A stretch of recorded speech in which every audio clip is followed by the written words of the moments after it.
Assalamualaikum warahmatullahi wabarakatuh.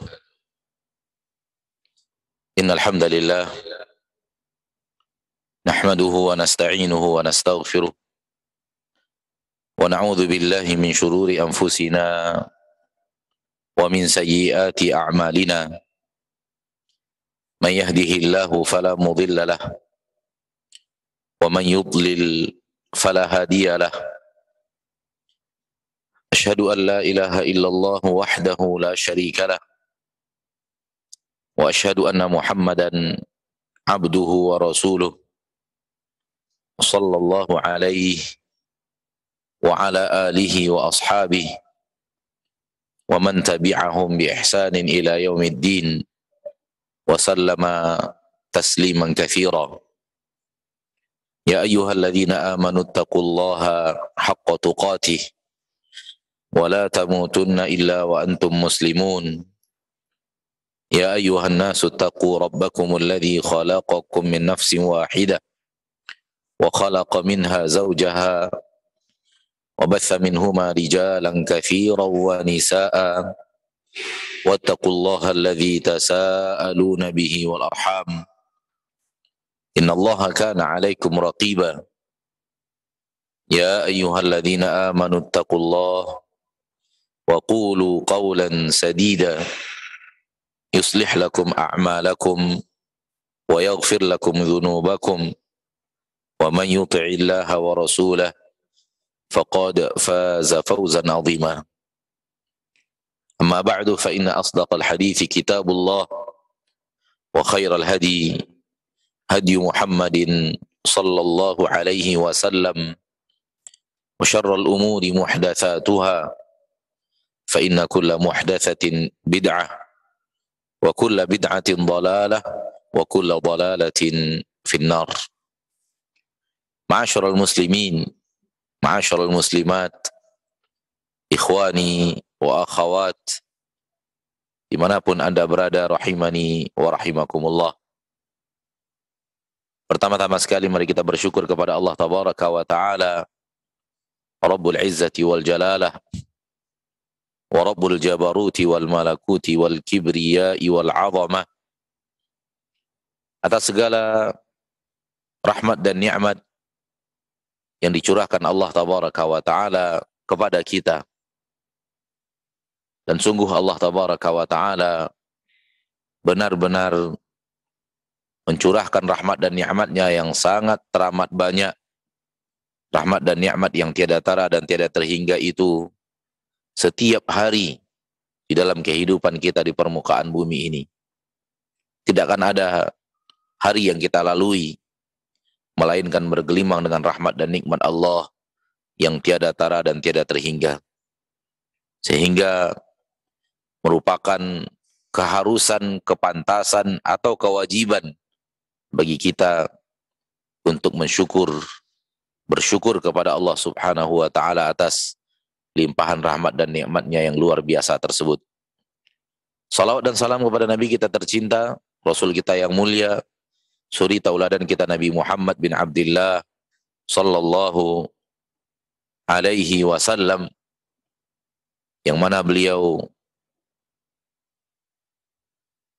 telah mengajarkan kepada kita agama Allah, dan beliau telah berkorban luar biasa untuk kita. Harta, tenaga, pikiran, bahkan darah beliau mengalir untuk menegakkan la ilaha illallah di permukaan bumi, untuk menegakkan la ilaha illallah di permukaan bumi ini, sehingga la ilaha illallah tegak berdiri kokoh, dan la ilaha illallah sampai kepada kita walaupun terpisah jarak yang terlalu jauh dan terpisah waktu yang sangat teramat jauh. Akan tetapi Allah tabaraka wa ta'ala telah menyampaikan kepada kita risalah Rasulullah SAW tersebut. Semoga kita benar-benar menjadi pengikut setia Rasulullah SAW dengan cara mempelajari apa yang diajarkan Rasul kepada umatnya, kemudian mengamalkan apa yang telah kita pelajari dari Rasul tersebut. Inilah syarat untuk menjadi pengikut setia Rasulullah sallallahu alaihi wasallam. Pelajari agama dari Rasul. Kalau ataupun kita belajar dari seorang guru, seorang alim, seorang ulama, namun tujuan kita adalah agar alim tersebut, guru tersebut, ulama tersebut, ustadz tersebut mengajarkan kepada kita sesuatu dari Rasulullah sallallahu alaihi wasallam. Kemudian setelah ilmunya kita dapatkan, kita amalkan apa yang kita sudah pelajari ilmunya dari Rasulullah sallallahu alaihi wasallam. Dengan demikian, maka kita akan menjadi hamba Allah tabaraka wa taala yang menjadi pengikut setia Rasulullah sallallahu alaihi wasallam. Di akhirat, orang-orang yang tidak akan dihinakan Allah adalah nabi dan orang-orang yang beriman bersamanya. Ma'asyiral muslimin, ma'asyiral muslimat, saudara-saudariku rahimani wa rahimakumullah, baik yang hadir di majlis ini atau yang menyimak kajian ini melalui media yang dimudahkan Allah tabaraka wa ta'ala di Roja TV dan di Asil TV. Kita lanjutkan hadis-hadis Nabi kita tercinta Muhammad sallallahu alaihi wasallam yang diriwayatkan oleh Imam Al-Bukhari, Muhammad bin Ismail Al-Bukhari, di bawah Kitab Tauhid. Berkata Imam Al-Bukhari, Muhammad bin Ismail Al-Bukhari, haddatsana Muhammad bin Bashar qala haddatsana Ghundar qala haddatsana Syu'bah an Abi Husain wal Ash'ath ibn Sulaim an Ash'ath ibn Salim sami' al-Aswad ibn Hilal an Mu'adz ibn Jabal. Hadis berasal dari sahabat Nabi yang mulia Mu'adz bin Jabal radhiyallahu taala anhu wa ardhah. Dan Mu'adz bin Jabal adalah seorang sahabat Nabi yang ahli ilmu. Salah seorang sahabat Nabi yang terdepan di dalam menimba ilmu syar'i. Sampai-sampai Nabi SAW mengatakan tentang Mu'adz bin Jabal, a'lamu ummati bil halali wal haram Mu'adz bin Jabal. Umatku yang paling mengerti menentukan halal dan haram adalah Mu'adz bin Jabal. Dari Mu'adz bin Jabal radhiyallahu anhu qala Rasulullah sallallahu alaihi wasallam, bersabda Rasulullah sallallahu alaihi wasallam, ya Mu'adz ibn Jabal, atadri ma haqqullahi 'ala al-'ibad? Qal Allah wa rasuluhu a'lam. Qal an ya'buduhu wa la yushriku bihi syai'a. Atadri ma haqquhum 'alayhi? Qal Allah wa rasuluhu a'lam. Qal alla yu'adzibahum. Berkata Rasulullah SAW kepada Mu'adz bin Jabal, wahai Mu'adz bin Jabal, tahukah engkau ma haqqullahi 'alal 'abid 'alal 'ibad? Apa hak Allah atas hamba-hambanya? Apa hak Allah atas para hamba? Qal, Muadz bin Jabal menjawab, Allahu wa rasuluhu a'lam. Allah dan Rasulnya yang lebih mengetahui. Qal, Rasulullah SAW bersabda, an ya'buduhu wa la yushriku bihi syai'a. Hak Allah atas hamba-hamba adalah agar hamba tersebut beribadah kepadanya saja dan tidak menyekutukan Allah dengan sesuatu apapun. Hak Allah terhadap hamba, hamba beribadah hanya kepada Allah dan tidak menyekutukan Allah dengan sesuatu apapun. Atadri ma haqquhum alaih? Apakah engkau tahu, wahai Muadz, apa hak hamba atas Allah? Qal, Allahu wa rasuluhu a'lam. Muadz menjawab, Allah dan Rasulnya yang lebih mengetahui. Qal, Rasulullah SAW bersabda, alla yu'adzibahum. Hak hamba terhadap Allah adalah Allah tidak mengadab mereka.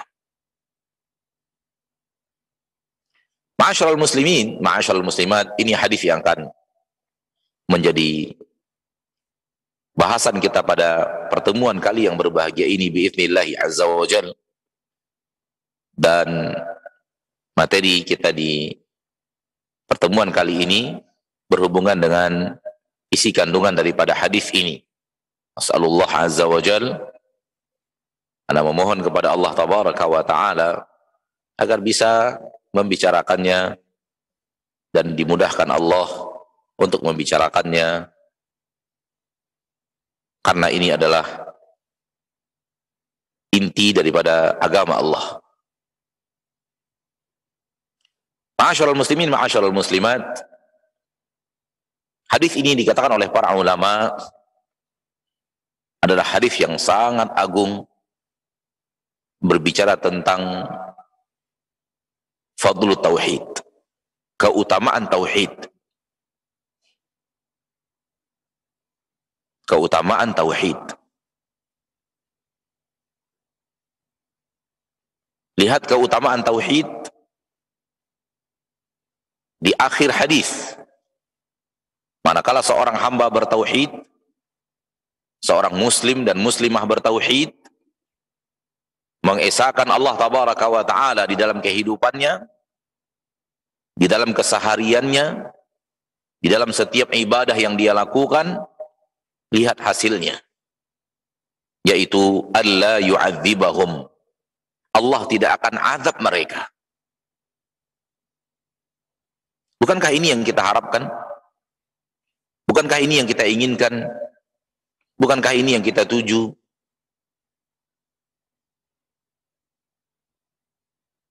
Tujuan hidup seorang muslim ada dua. Cita-cita hidup seorang muslim ada dua. Pertama, tidak diazab oleh Allah di neraka. Dan yang kedua, dirahmati oleh Allah di dalam surga. Inilah cita-cita kita. Dalam kehidupan kita sehari-hari adalah mengejar cita-cita tersebut.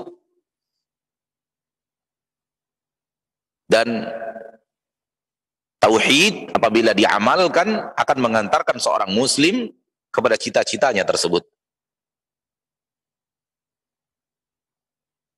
Orang yang tidak diazab oleh Allah di neraka, itu artinya Allah masukkan ke surga. Dan bukankah ini cita-cita kita? Sebagaimana yang Allah firmankan di dalam Al-Quran, "Faman zuhziha 'anil nar wa udkhilal jannata faqad faz." Barang siapa yang dijauhkan dari neraka, dimasukkan ke dalam surga, maka dialah orang yang beruntung, dialah orang yang jaya, dialah orang yang sukses.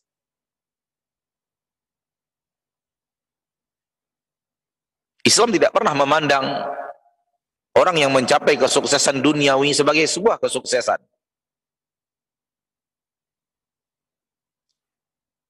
Agama Allah tidak menyatakan bahwa orang yang mencapai jabatan tertinggi berarti dia orang sukses.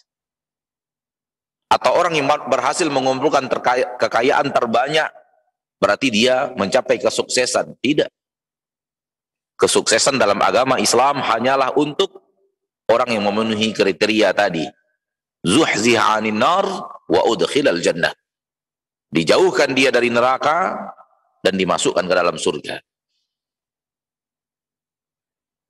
Maka inilah cita-cita seorang muslim hidup di permukaan bumi. Hari demi harinya hidup untuk mengejar cita-cita tersebut. Dan yang akan mengantarkannya kepada cita-cita tersebut adalah bertauhid. Hidup sebagai seorang muslim yang bertauhid. Mengesahkan Allah subhanahu wa ta'ala. Menjadikan Allah subhanahu wa ta'ala satu-satunya yang ia ibadati.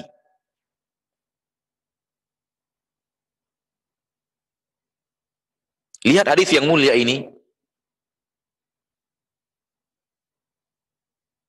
Allah tabaraka wa ta'ala menjadikan tauhid sesuatu yang akan menjauhkan seorang muslim dari azab Allah.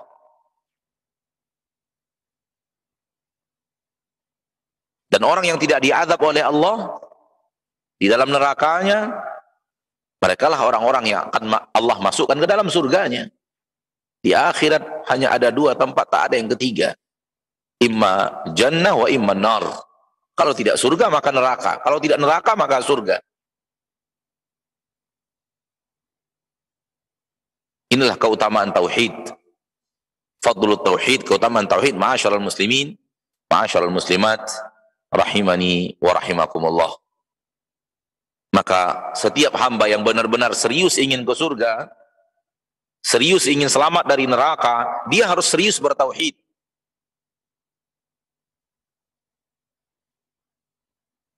Dia harus serius bertauhid. Di dalam apa? Di dalam setiap ibadah.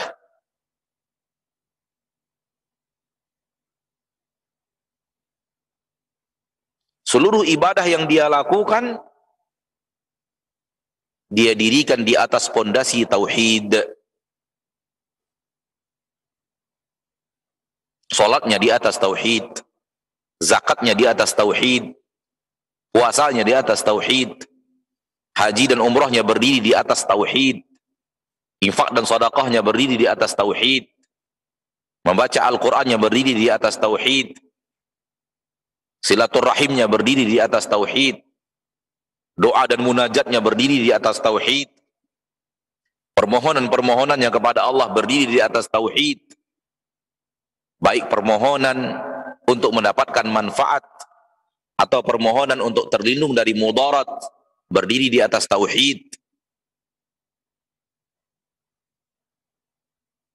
Inilah orang-orang yang akan terhindar dari neraka dan orang-orang yang akan dimasukkan Allah tabaraka wa taala ke dalam surga. Beribadah hanya kepada Allah dan tidak menyekutukan Allah dengan sesuatu apapun. Di dalam hadis ini Rasulullah SAW bersama Mu'adz bin Jabal. Dalam riwayat lain, ketika itu Mu'adz bin Jabal dibonceng oleh Nabi SAW di atas sebuah kendaraan. Lalu Nabi SAW berkata dan bertanya kepada Mu'adz bin Jabal pertanyaan yang sudah kita bacakan tadi. Ya Mu'adz, wahai Mu'adz, atadri ma haqqullahi 'alal ibad? Tahukah engkau apa hak Allah terhadap hamba? Apa haknya Allah atas hamba-hambanya? Ini kalau dari Allah kepada hamba. Kalau dibalik, maka apa kewajiban hamba kepada Allah? Karena lawan daripada hak adalah kewajiban. Hak orang tua dimuliakan. berbakti kepadanya. Artinya, kewajiban anak berbakti kepada orang tua dan memuliakan orang tuanya. Maka, apakah hak Allah terhadap hamba sama dengan apa kewajiban hamba kepada Allah? Kewajiban hamba dalam menunaikan hak Allah itu apa? Rasulullah SAW mengawali ilmu yang akan ia sampaikan kepada Mu'adz bin Jabal radhiyallahu an dengan sebuah pertanyaan. Dan ini adalah salah satu adab sebagai seorang guru, salah satu cara uslub seorang guru, teori seorang guru untuk membuat muridnya bersiap untuk mendengarkan ilmu, yang disebut dengan jadzbul intibah, menarik perhatian, dengan cara membuat pertanyaan sebelum memberikan ilmu tersebut. Lihat di dalam hadis ini, Nabi kita tercinta sallallahu alaihi wasallam bertanya terlebih dahulu kepada Mu'adz bin Jabal sebelum menjawab, sebelum memberikan ilmu. Bisa saja bagi Nabi SAW untuk mengatakan, wahai Mu'adz, hak Allah terhadap hamba adalah agar mereka beribadah kepada Allah, dan tidak mengawalinya dengan pertanyaan. Namun Rasul kita SAW mendahului dengan sebuah pertanyaan, dan ini sering sekali dilakukan oleh Nabi kita Muhammad SAW kepada para sahabat. Sering sekali Nabi kita SAW ketika ingin menyampaikan ilmu dipancing dengan pertanyaan, sehingga para murid tertarik, perhatiannya tercurah kepada apa yang ditanyakan oleh gurunya. Seperti yang tadi kita katakan, ini salah satu adab seorang guru yang diajarkan oleh Nabi. Cara seorang guru untuk memberikan ilmu kepada murid-muridnya adalah dengan mengawali sebuah pertanyaan, agar murid bersiap akan ilmu yang akan disampaikan pasca pertanyaan tersebut. Ya, atadri ma haqqullahi 'alal 'ibad? Tahukah engkau wahai Mu'adz apa hak Allah terhadap hambanya? Apa kewajiban hamba kepada Allah? Berkata Mu'adz bin Jabal, Allahu wa rasuluhu a'lam. Allah dan Rasulnya lebih mengetahui. Ini adab para sahabat kepada Nabi kita Muhammad sallallahu alaihi wasallam.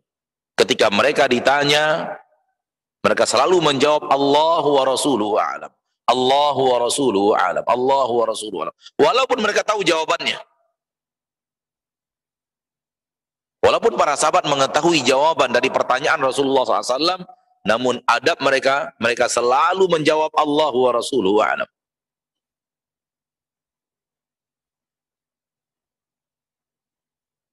Karena Rasulullah SAW ketika menjawab sebuah pertanyaan, tentu jawaban Rasul lebih sempurna dibanding jawaban para sahabat. Oleh karena itu para sahabat mayoritas mengembalikan semuanya kepada Rasulullah SAW dengan mengatakan Allah wa rasuluhu a'lam. Allah dan Rasulnya lebih mengetahui.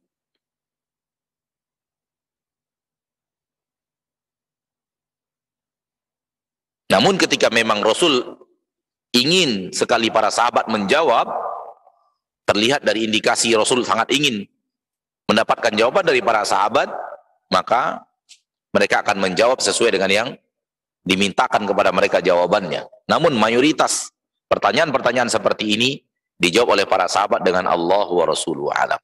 Allah dan Rasulnya lebih mengetahui. Bagi mereka, ilmu yang keluar dari mulut Rasul lebih penting, lebih sempurna, lebih afdol daripada jawaban mereka terhadap pertanyaan tersebut.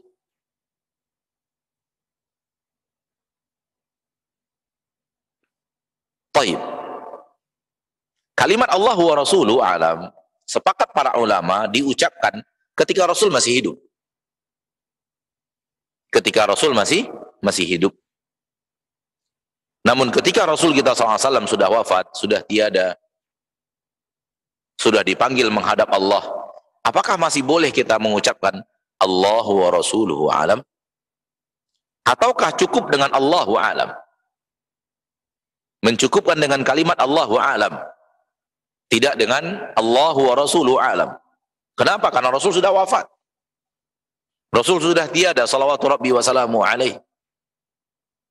Sehingga tidak lagi diucapkan Allahu wa rasuluhu alam, akan tapi diucapkan Allahu alam. Namun terjadi khilaf di kalangan para ulama. Sebahagian mereka mengatakan cukup dengan Allahu a'lam dan tidak disertakan Rasul di dalam kalimat tersebut. Kenapa? Rasul sudah wafat. Sehingga kalimat Allahu wa rasuluhu alam hanya untuk para sahabat yang hidup ketika Rasulullah SAW masih hidup. Hidup bersama Rasul kita tercinta, Nabi kita yang mulia sallallahu alaihi wasallam. Namun sebagian para ulama mengatakan boleh mengucapkan Allahu wa rasuluhu alam. Allah dan Rasulnya yang lebih mengetahui. Walaupun Rasul sudah tiada. Kenapa? Karena masalah ini yang ditanyakan tentang syariat, Allah tabaraka wa ta'ala menjawabnya di dalam Al-Quran. Rasulullah SAW menyampaikan ilmunya di dalam hadis. Walaupun beliau sudah tiada, namun ilmu yang beliau wariskan kepada umat masih bertahan di permukaan bumi hingga hari kiamat. Sehingga yang dimaksudkan Rasul dalam kalimat adalah ilmu yang diwariskan dari Rasul. Dan itu masih ada di tengah-tengah manusia. Ya, terlepas dari perbedaan pendapat ini, maka seorang muslim kalau dia mengucapkan Allahu a'lam itu sudah pasti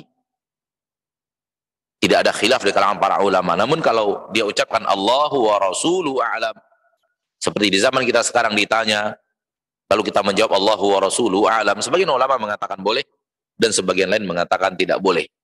Dan ana secara pribadi wallahu a'lam lebih condong kepada pendapat boleh.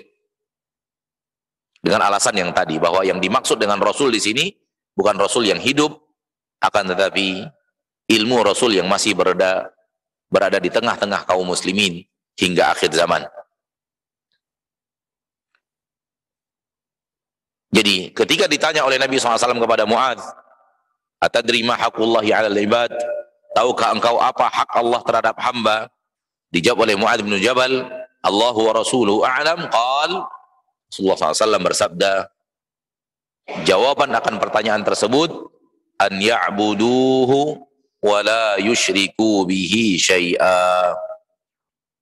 Hak Allah terhadap hamba adalah agar hamba tersebut beribadah kepada Dia dan tidak menyekutukannya dengan sesuatu apapun. Beribadah kepada Dia dan tidak berbuat syirik kepada Allah. Inilah dia la ilaha illallah. Inilah dia kunci surga. Inilah dia pondasi agama Allah yang dibawa oleh seluruh para nabi dan para rasul. Inilah dia inti Al-Quranul Karim.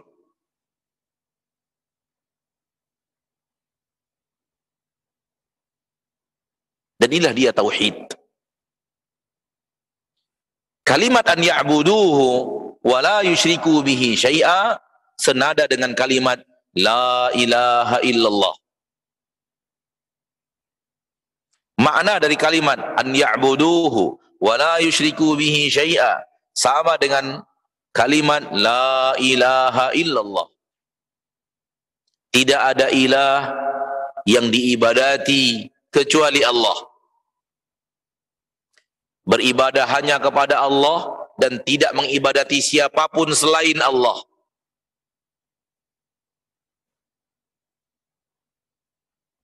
Kalimat wala yusyriku bihi syai'a di dalam hadis ini, itulah dia la ilaha yang ada pada la ilaha illallah. Dan kalimat yang ada di dalam hadis ini an ya'buduhu senada dengan kalimat illallah yang ada di dalam lafaz kalimat tauhid, kalimat tahlil.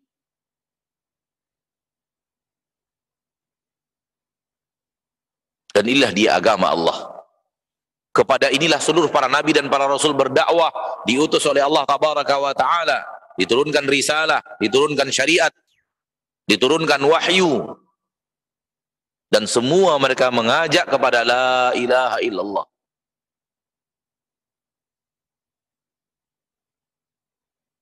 Dimulai dari Nabi Adam alaihissalam,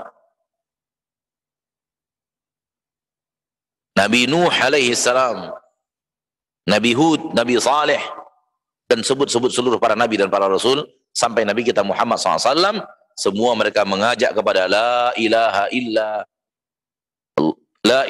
illallah. Nabi Yusuf di dalam penjara, dimasukkan ke dalam penjara dengan cara yang zalim.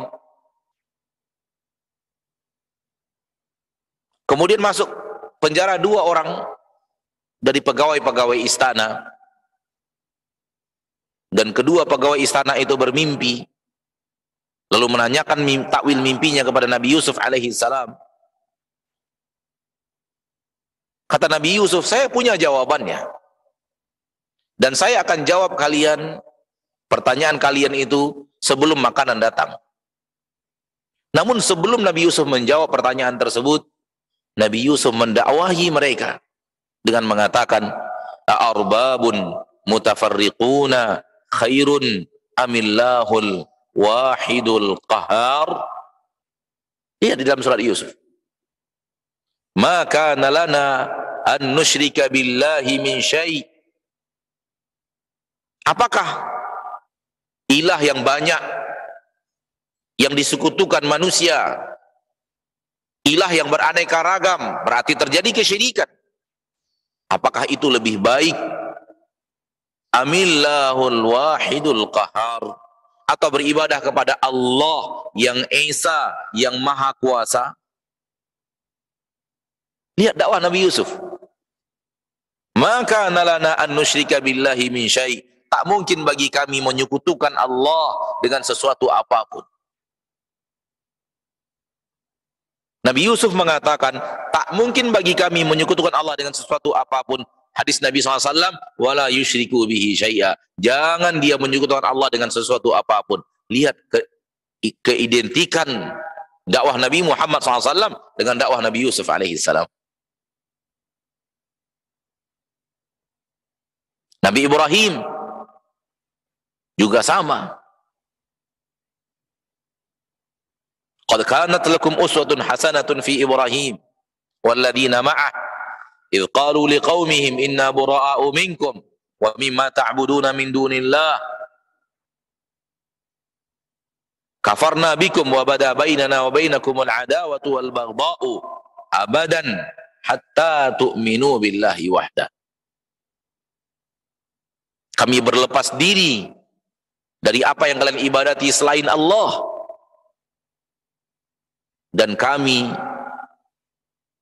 tidak akan bergabung bersama kalian sampai kalian beribadah hanya kepada Allah saja. Lihat kalimat yang sama, lihat makna yang sama.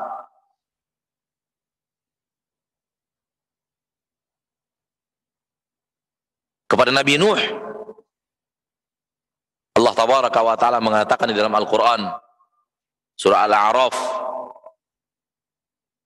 Juga Nabi Saleh, Nabi Hud, Nabi Shu'aib, mereka berdakwah kepada kaumnya, "U'budullah ma lakum min ilahin ghairuh." Beribadahlah kepada Allah, tidak ada untuk kalian ilah selain Dia. Ini dia tauhid. Maka agama para nabi dan para rasul agama tauhid. Walau syariat antara satu nabi dan satu nabi yang lainnya berbeda, kalau bisa dikatakan fikihnya antara satu nabi dengan satu nabi yang lain berbeda, namun satu di dalam tauhid.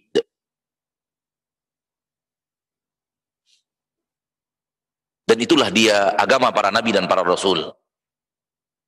Dan itulah dia agama Nabi Muhammad sallallahu alaihi wasallam. Dan hendaknya begitulah Anda beragama, wahai muslim, wahai muslimah. Beragama itu beribadah hanya kepada Allah dan tidak menyekutukan Allah dengan sesuatu apapun. Beragama itu adalah beribadah kepada Allah saja dan tidak beribadah kepada selain Allah. Kalau seorang muslim mengatakan, saya sholat kepada Allah, saya puasa untuk Allah, saya berhaji dan berumrah untuk Allah, saya mengeluarkan zakat ikhlas lillahi ta'ala, kita katakan ahlan wa marhaban, baik, tidak ada masalah. Namun ibadah tidak hanya itu, berdoa juga ibadah, memohon perlindungan adalah ibadah. Apakah Anda pernah memohon perlindungan kepada makhluk? Apakah Anda pernah meminta perlindungan kepada selain Allah?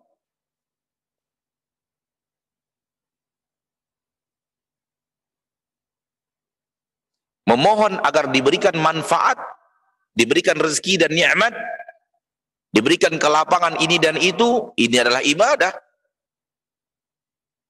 Apakah pernah Anda memohon manfaat, kelapangan rezeki, kelancaran karir kepada selain Allah?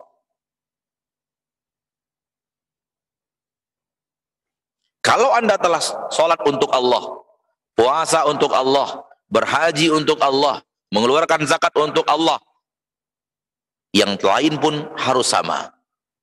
Berdoa hanya kepada Allah, meminta perlindungan untuk diri kita, rumah kita, anak-anak kita, usaha kita, hanya kepada Allah. Tak boleh kepada selain Allah. Ibadati dia saja, jangan sekutukan dia dengan sesuatu apapun. Maka orang muslim yang sudah sholat untuk Allah, puasa untuk Allah, berhaji berumrah untuk Allah, namun dia masih memohon perlindungan kepada selain Allah, maka dia telah menghancurkan tauhidnya dengan perbuatan syirik. Itu dia syirik, ma'asyiral muslimin, ma'asyiral muslimat.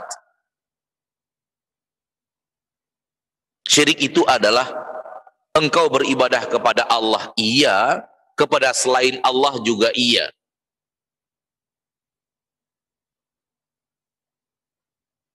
Engkau beribadah kepada Allah iya, kepada selain Allah juga iya.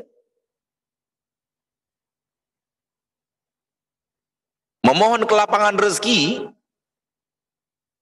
Anda mohon kepada Allah kelapangan rezeki. Anda juga meminta kepada dukun kelapangan rezeki. Berarti dukun telah disekutukan dengan Allah.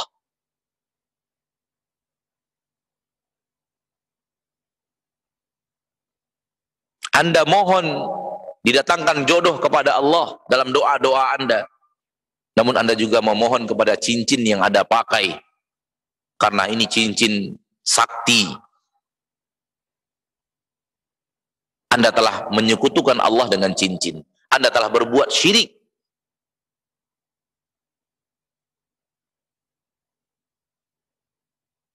Lalu bagaimana dengan sembelihanmu, wahai muslim?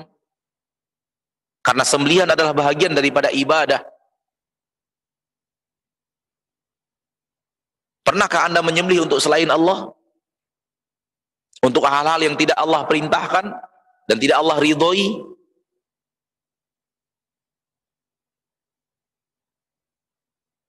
Anda menyembelih agar penjaga laut menjaga Anda dalam berlayar, mencari nafkah di tengah lautan. Anda menyembelih agar penjaga hutan tidak mengganggu Anda di dalam tugas yang sedang akan Anda lakukan, yang akan Anda lakukan di tengah-tengah hutan itu.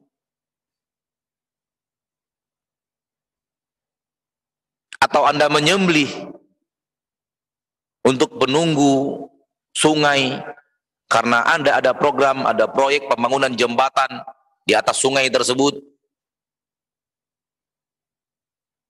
Kalau Anda pernah menyembelih untuk selain Allah, maka Anda telah berbuat syirik. Anda telah menghancurkan tauhid la ilaha illallah. Karena ibadah tidak serta-merta hanya sholat, zakat, puasa, haji, dan pengajian. Ibadah itu semua yang dicintai Allah, semua yang diridhoi Allah, perkataan atau perbuatan, baik nampak, bisa dilihat oleh mata manusia seperti sholat, atau tak terlihat ada di dalam dada seperti sabar, tawakal, dan yang lainnya. Maka kalau dia adalah amalan yang dicintai Allah, amalan yang diperintahkan Allah, maka dia adalah ibadah.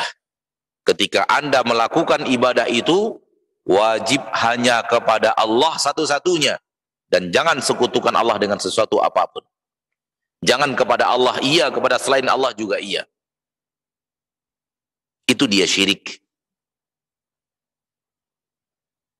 Jangan kira syirik itu hanya orang-orang yang sujud kepada berhala. Jangan kira syirik itu hanya orang-orang yang menyembah sapi dan api dan matahari. Itu juga syirik. Namun syirik juga terjadi pada orang yang berdoa, memohon. Syirik juga terjadi pada orang yang menyembelih hewan.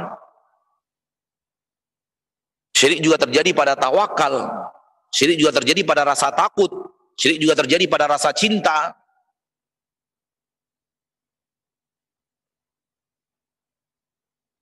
Wa minan nasi may yattakhidhu min dunillahi andada yuhibbunahum kahubbillah.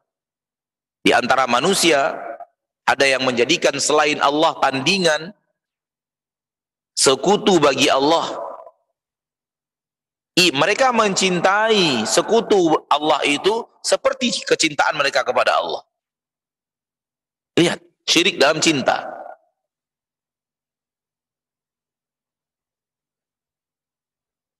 Maka inilah dia, wahai muslimah, saudara-saudariku, rahimani wa rahimakumullah. Inilah hak Allah atas diri kita. Inilah kewajiban kita kepada Allah, yaitu setiap ibadah yang Anda lakukan, setiap ibadah yang Anda kerjakan, setiap ibadah yang akan Anda laksanakan, Anda wajib yang tidak ada toleransinya. Wajib benar-benar hanya kepada Allah tabaraka wa ta'ala ibadah itu diarahkan. Dan jangan pernah sekali-kali mengarahkan ibadah itu kepada selain Allah. Manakala kita bertanya, apakah di dalam kehidupan kaum muslimin, dalam keseharian kaum muslimin, mereka melakukan kesyirikan? Apakah di antara mereka ada yang minta perlindungan kepada selain Allah? Jawabannya ada. Apakah di antara mereka ada yang minta rezeki kepada selain Allah? Apakah ada di antara mereka yang minta dilancarkan karir kepada selain Allah? Jawabannya ada. Dan banyak.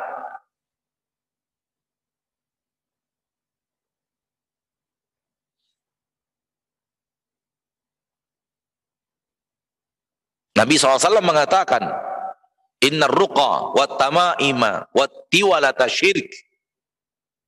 Sesungguhnya jampi-jampi, jimat-jimat, pelet adalah kesyirikan. Berarti orang yang berjampi-jampi, mengucapkan jampi-jampi, orang yang menggantung-gantungkan tangkal dan jimat, dan orang yang berbuat aksi pelet memelet manusia, mereka telah berbuat syirik. Bukankah jampi-jampi itu beredar di tengah kaum muslimin? Bukankah tangkal dan jimat beredar di rumah di tempat usaha, di badan kaum muslimin?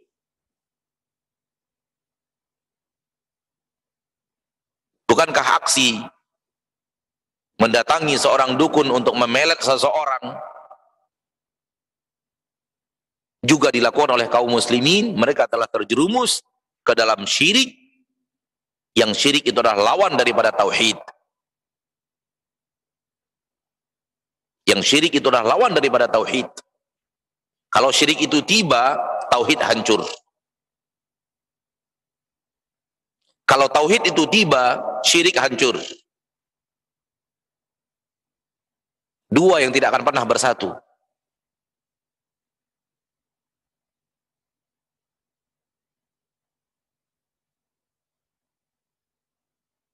Maka kewajiban kita kepada Allah adalah bertauhid.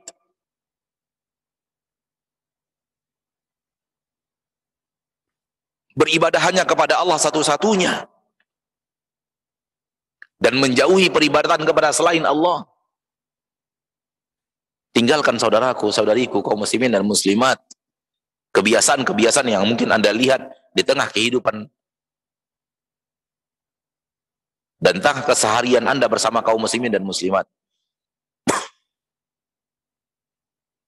Dari dua pedagang di dua kota yang berbeda, satunya di Pekanbaru, satunya di Bukit Tinggi, Sumatera Barat, saya mendapatkan informasi dari mereka berdua yang kedua-duanya adalah pedagang di kota yang tadi telah disebutkan, di salah satu pasar besar di kota tersebut. Dari kedua pedagang itu, saya mendapatkan keterangan bahwa mayoritas pedagang yang berdagang, mayoritasnya menggunakan tangkal dan jimat dan melakukan pesugihan. Kalau yang berbicara bukanlah pedagang, mungkin saya tidak mau terima informasi itu. Mungkin saya akan tinggalkan saja dan abaikan informasi itu. Namun yang berbicara adalah mereka yang sehari-hari berdagang di kota Pekanbaru, di salah satu pasar besar di kota Pekanbaru, dan beliau berdagang di salah satu pasar besar di kota Bukit Tinggi. Karena mereka adalah pelaku di perdagangan tersebut, sehari-hari bersama mereka para pedagang di dua kota dan dua pasar tersebut, maka informasi ini tidak boleh disepelekan. Ini informasi real di dunia perdagangan kaum muslimin sekarang ini. Namun saya belum mencoba untuk bertanya langsung kepada para pedagang yang berada di kota-kota lain. Saya hanya mengingatkan saja. Sekiranya Anda saudaraku, Anda saudariku adalah pedagang, dan Anda menggunakan tangkal dan jimat dalam perdagangan Anda, saatnya Anda bertaubat. Tinggalkan tangkal dan jimat itu, karena dia adalah kesyirikan. Yang mengatakannya syirik bukan ustadz. Yang mengatakannya syirik bukan para ulama. Yang mengatakan syirik adalah Nabi Anda tercinta Muhammad sallallahu alaihi wasallam. Dalam hadis yang tadi telah kita bacakan. Maka orang yang berbuat syirik dengan jampi-jampi, tangkal dan jimat, mereka tidak lagi memenuhi hak Allah terhadap diri mereka. Mereka tidak lagi menjalankan kewajiban mereka kepada Allah.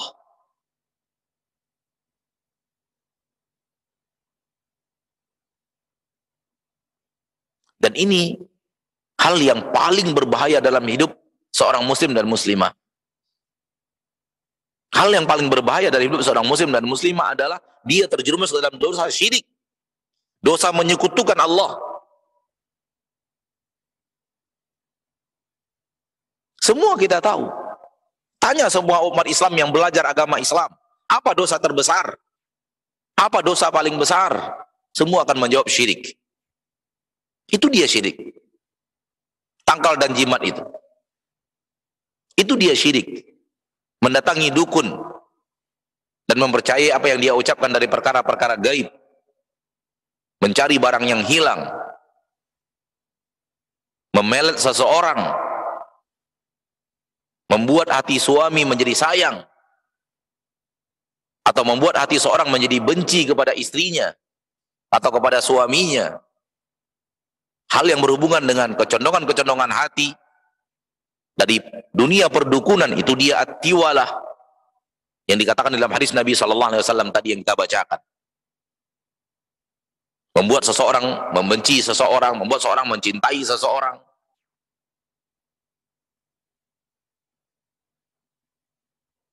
Semua itu perbuatan syirik, saudaraku.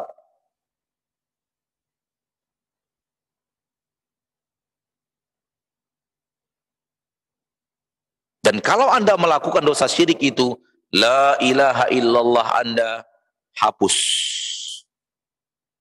sirna, rusak, hancur, luluh lantak. Dan kalau Anda tidak lagi memiliki la ilaha illallah karena kesyirikan Anda lakukan, dan dalam kondisi seperti itu Anda wafat, ya wail.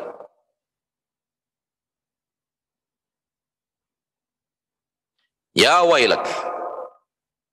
Alangkah celakanya dirimu nanti di akhirat. Yang mengatakan itu Allah. Orang yang berbuat syirik berarti hancur la ilaha illallahnya. Kalau dia wafat dalam kondisi seperti itu, berarti dia menghadap Allah tidak memiliki la ilaha illallah, karena la ilaha illallahnya telah dihancurkan dengan perbuatan syiriknya. Apa yang akan dia temukan di sisi Allah? Pertama, innallaha la yaghfiru ayyushraka bih wa yaghfiru ma duna dzalika liman yasha. Allah tidak akan lagi mengampunkan dosa orang yang menyekutukan Allah dengan sesuatu. Allah tidak akan ampunkan dosanya. Yang mengatakan itu adalah Allah.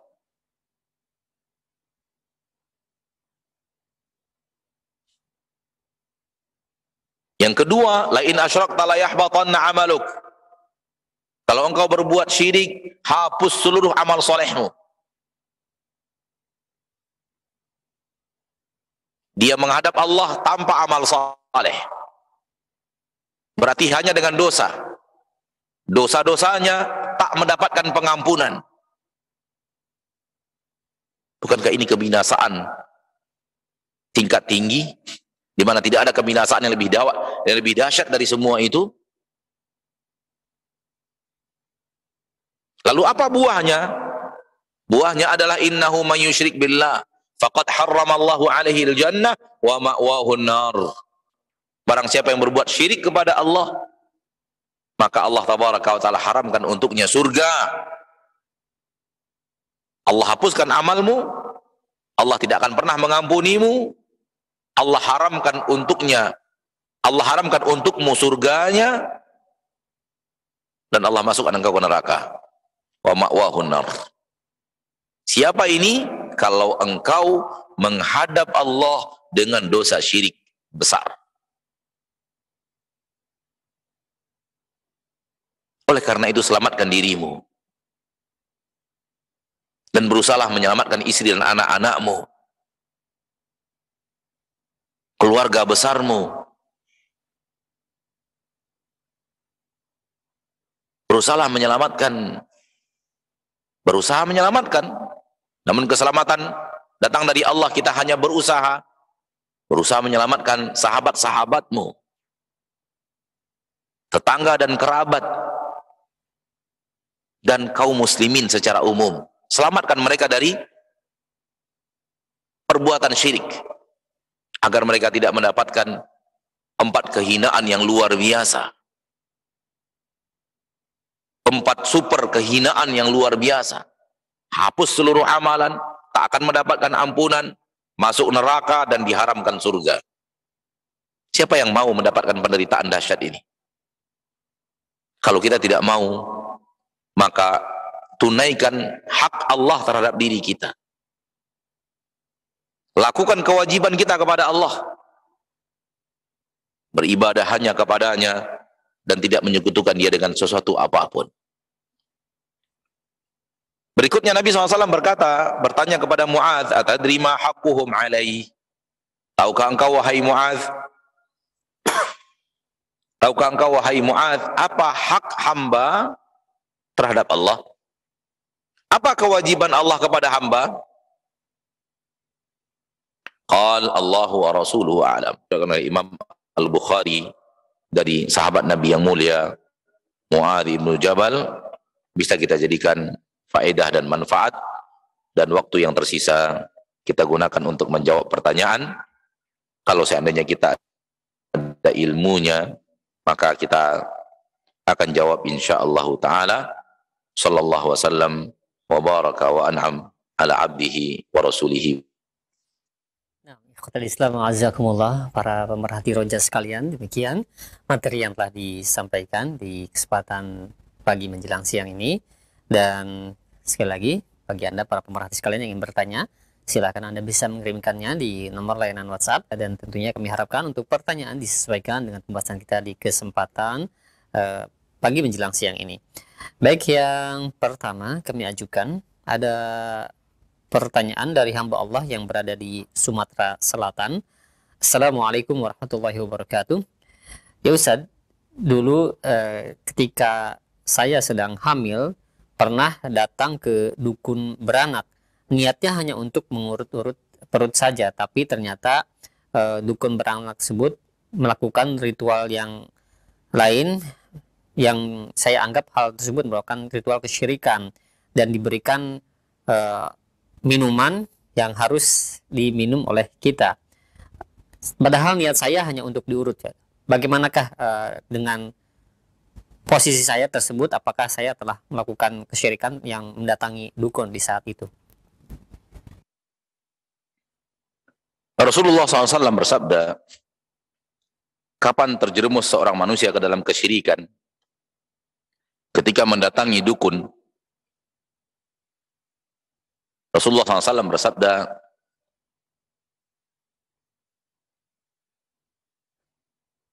man ata kahinan afan fasaddaqahu bima yaqul faqad kafara bima unzila ala Muhammad.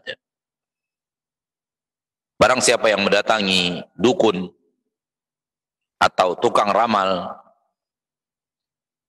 lalu dia mempercayai apa yang disampaikan oleh dukun tersebut, maka dia telah kufur dengan apa yang diturunkan kepada Muhammad sallallahu alaihi wasallam. Inilah dia kondisi di mana seseorang terjerumus ke dalam perbuatan syirik besar manakala dia mendatangi seorang dukun. Dia datang, dia bertanya tentang sesuatu, tersebut menjawab dengan menyampaikan kepadanya perkara-perkara gaib, lalu kemudian dia mempercayainya, dia meyakini seluruh yang dikatakan oleh dukun tersebut. Dan tentu kondisi Anda seperti yang Anda tanyakan tadi tidak sama dengan itu. Maka insya Allah Anda terhindar dari yang namanya syirik besar. Namun mendatangi dukun pada dasarnya tidak boleh. Ya, kalau memang sudah diketahui bahwa fulan adalah dukun, maka tidak boleh mendatanginya. Ya, kalau seandainya orang tersebut memang ahli dalam urut, tanpa ada ritual-ritual, boleh silakan datangi. Namun kalau Anda tahu dia sudah membuat ritual-ritual tertentu, membaca jampi-jampi tertentu kepada air, maka ini sudah terhitung perdukunan yang harus ditinggalkan dan dijauhi oleh umat Islam. Baik menjauhi aksi perdukunan itu, atau mendatangi orang-orang yang seperti itu. Ya, namun kepada Anda yang bertanya, saudaraku, ya, kita katakan bertaubatlah kepada Allah, minta ampun kepada Allah subhanahu wa ta'ala atas apa yang telah Anda lakukan, dan alhamdulillah Anda masih diberikan kesempatan oleh Allah untuk bertaubat dari dosa dan kesalahan. Ya, namun seperti yang tadi kita katakan, Anda belum terjerumus insya Allah kepada yang namanya syirik besar. Pertanyaan dari muslimat yang hadir di majelis ini, zikir la ilaha illallah kita gunakan dalam perjalanan. Kita gunakan dan kita baca selama perjalanan atau ketika sedang bekerja di rumah. Apakah itu dibolehkan, Ustaz? Ya, boleh. Boleh mengucapkan la ilaha illallah selama perjalanan, baik perjalanan di luar kota atau perjalanan di dalam kota. Baik perjalanan menggunakan kendaraan atau berjalan kaki. La ilaha illallah adalah zikir yang boleh diucapkan kapanpun dan dimanapun, kecuali di tempat-tempat terlarang. Dan la ilaha illallah adalah seutama-utama zikir. Seutama-utama kalimat adalah la ilaha illallah. Dan itu adalah 4 kalimat-kalimat agung yang diajarkan oleh Nabi sallallahu alaihi wasallam, subhanallah, walhamdulillah, wa la ilaha illallah, wallahu akbar. Maka kita juga dituntut untuk memperbanyak menyebut la ilaha illallah tersebut, menyebut 4 kalimat mulia, menzikirkan 4 kalimat mulia dalam kehidupan kita sehari-hari. Seorang ibu yang sedang memasak di dapur, silakan. Seorang ibu yang sedang mencuci, menjemur pakaian suami dan anak-anaknya, dia bisa ucapkan itu. Ketika dia membersihkan rumahnya, mengepel lantainya, apa yang menghalanginya untuk sambil tangannya bekerja, lisannya berzikir kepada Allah? Wallahu ta'ala a'la wa a'lam. Berikutnya, bagaimana cara menyikapi orang tua yang berobat ke dukun dengan alasan mereka menggunakan amalan-amalan seperti bacaan yang tidak ada tuntunannya? Ini juga perdukunan. Disuruh membaca bacaan-bacaan tertentu. Dan bacaan-bacaan itulah yang disebut dengan jampi-jampi. Jampi itu dia. Bacaan-bacaan yang diucapkan dukun, yang bukan ayat-ayat Allah atau hadis-hadis Rasulullah SAW. Atau disuruh Anda untuk mengucapkannya. Tidak ada di dalam ayat Al-Quran, tidak ada dalam hadis Nabi SAW. Ini disebut dengan jampi-jampi yang bisa mendatangkan kesyirikan. Maka tidak boleh mendatangi dukun yang seperti itu, karena Nabi SAW telah melarangnya. Nah, silakan. Baik, syukran jazakallahu khair atas waktu yang telah diberikan. Kami ajukan pertanyaan di layanan pesan WhatsApp kembali. Assalamualaikum warahmatullahi wabarakatuh. Ya Ustadz, bagaimana hukumnya kita makan di tempat di mana tempat tersebut kita ketahui dan dari pedagangnya sendiri mengetahui dia melakukan pesugihan, tapi kita menyukai makanan untuk makan di tempat tersebut. Bolehkah melakukan hal tersebut? Jawaban saya adalah Rasul Shallallahu Alaihi Wasallam disuguhkan oleh seorang wanita Yahudi, daging kambing yang sudah dimasak. Dan Rasul kita Shallallahu Alaihi Wasallam memakannya. Pertanyaannya adalah, apakah wanita Yahudi tersebut tidak melakukan kesyirikan? Iya, dia musyrikah. Dia kafir bahkan. Nyata-nyata wanita Yahudi, bukan Muslim. Dan dia lebih dahsyat daripada kedai atau toko atau rumah makan yang Anda sebut.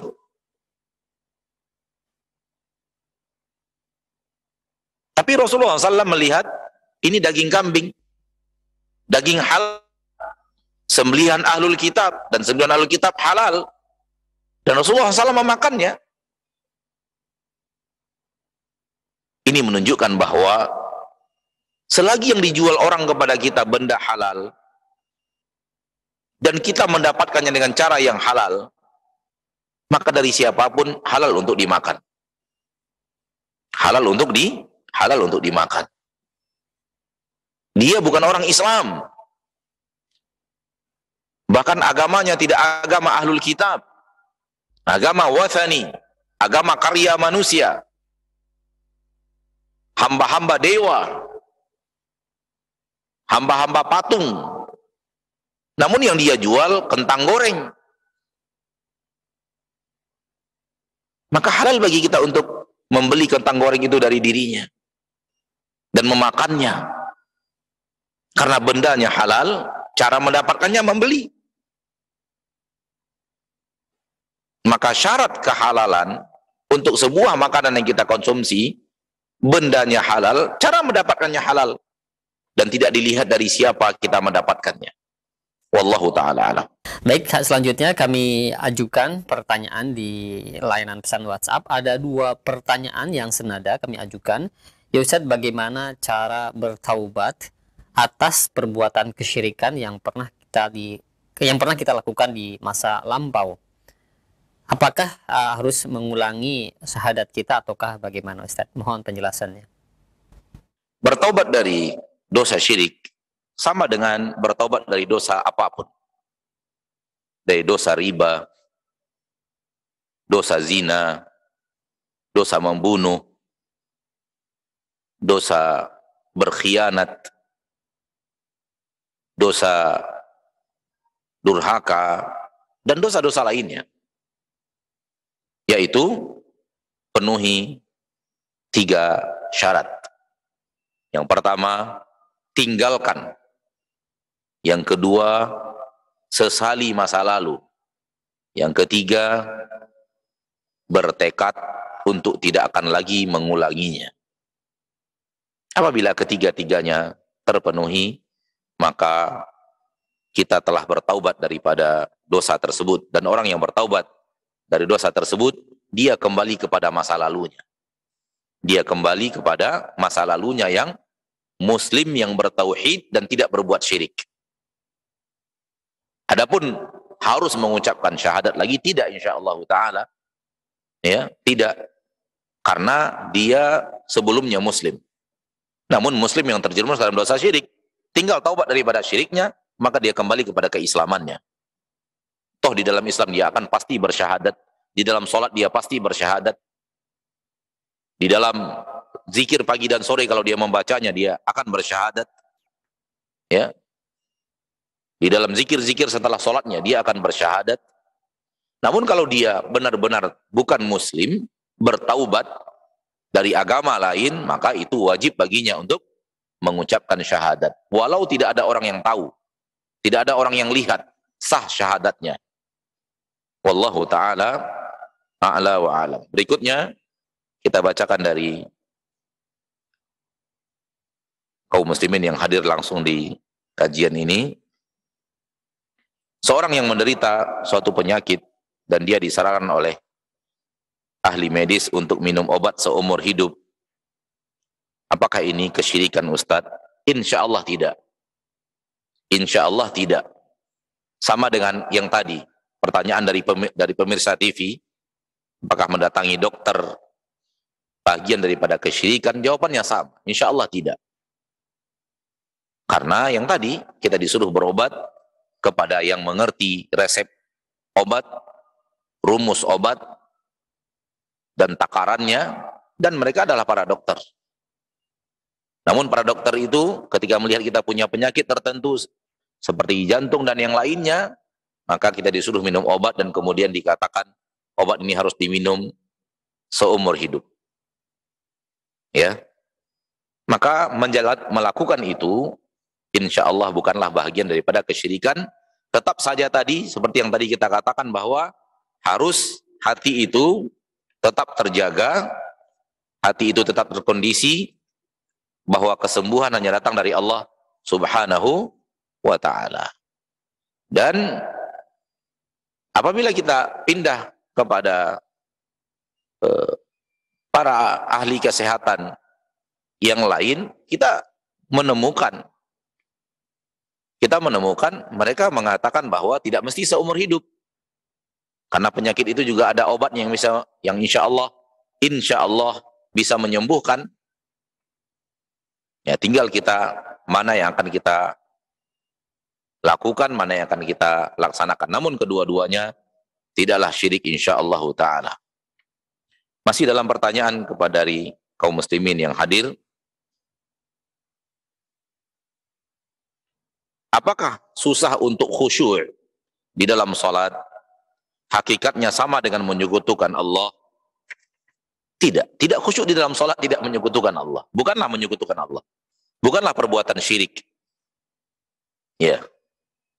Karena Nabi SAW mengatakan, orang yang salat, ada yang mendapatkan pahala salatnya sempurna, ada yang mendapatkan setengah, ada yang mendapatkan sepertiga, seperempat, seperlima, seperenam, sepersepuluh.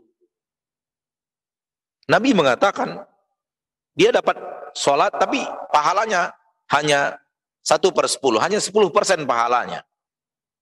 Kalau Nabi mengatakan hanya 10% pahalanya, berarti 90% tidak khusyuk. Khusyuknya ada pada 10% sholatnya. Dari takbiratul ihram sampai salam, khusyuknya hanya 10%, maka 10% pahala sholatnya. Berarti tidak khusyuknya 90%. Dan Nabi tidak mengatakan, orang yang kehilangan khusyuk seperti ini, maka dia telah berbuat syirik. Enggak ada. Batal sholatnya karena dia tidak bisa khusyuk, karena dia telah terjerumus ke dalam kesyirikan. Enggak ada. Maka, hilangnya, susahnya khusyuk, bukanlah bagian daripada kesyirikan. Wallahu ta'ala alam. Yang terakhir kita ambil dari kaum muslimin atau muslimat yang hadir di kajian.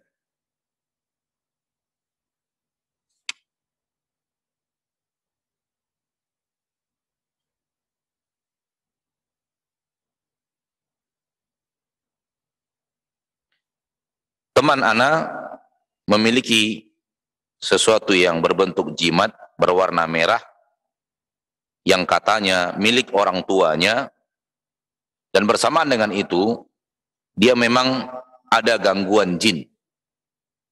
Bagaimana dengan teman hal tersebut dan apa yang harus dilakukan oleh teman tersebut? Dia harus tinggalkan jimat itu.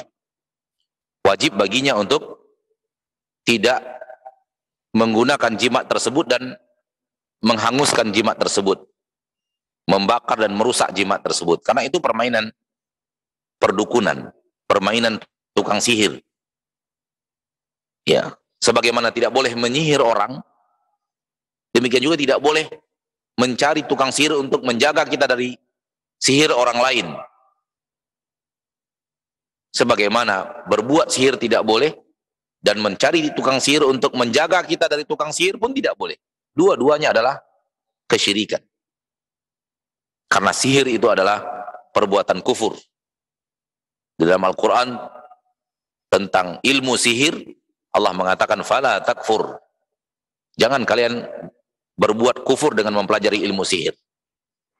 Yang ada di dalam Al-Quran surah Al-Baqarah itu. Maka dia harus bertaubat kepada Allah, dan dia harus tinggalkan jimat itu, dan sebaiknya jimat itu dia bumi hanguskan, dia hancurkan dengan cara dibakar. Kalau dia adalah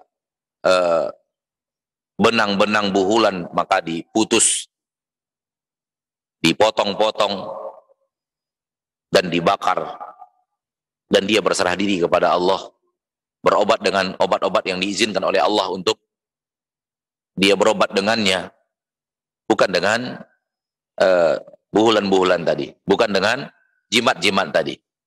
Dan jimat biasanya akan semakin orang membuat lemah berhadapan dengan jin, bukan semakin memiliki pertahanan dari serangan jin. Nabi SAW mengatakan itu. Nabi SAW mengatakan kepada seorang yang Nabi bertemu jimat di tangannya, kata Nabi SAW, fa innaha la taziduka illa wahna. Tangkal dan jimat ini tidak akan menambahkan kepadamu kecuali kelemahan. Jimat ini akan membuat engkau lemah dan semakin lemah dan semakin lemah. Bukan semakin kuat. Bukan semakin memiliki pertahanan dari gangguan jin. Dan dalam hidup kita yang tidak panjang, ketika kita melihat orang-orang yang bertangkal dan berjimat, mereka lah orang-orang yang lemah. Lemah daripada serangan-serangan jin. Jin akan semakin leluasa menyerang mereka di saat mereka berjimat dan bertangkal. Ini yang pernah kita saksikan dalam kehidupan kita bersama orang-orang yang memakai tangkal dan jimat.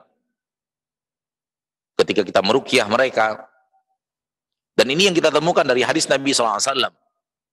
Dan Rasulullah SAW adalah as-sadiqul masduq, Rasul yang jujur, Rasul yang bicara benar, dan Allah menyatakan bahwa beliau adalah pasti berbicara benar. Nah, jadi memang harus dia tinggalkan itu dan bertaubat kepada Allah, dan dia hancurkan jimat dan tangkal tersebut, dan dia kembali kepada syariat Allah dalam mengobati kasus-kasus jin, dan dia tidak boleh kembali kepada cara-cara yang seperti itu. Sampai di sini pertemuan kita pada kesempatan yang berbahagia ini, semoga bermanfaat, dan semoga Allah tabaraka wa ta'ala menjadikan kita hamba-hambanya yang senantiasa kembali kepada ajaran-ajaran Allah dan sunnah-sunnah Rasulullah SAW, dan semoga Allah tabaraka wa ta'ala wafatkan kita semua di atas husnul khatimah. Subhanakallahumma wa bihamdika asyhadu an la ilaha illa anta astaghfiruka wa atubu ilaik, walhamdulillahi rabbil alamin. Wassalamualaikum warahmatullahi wabarakatuh.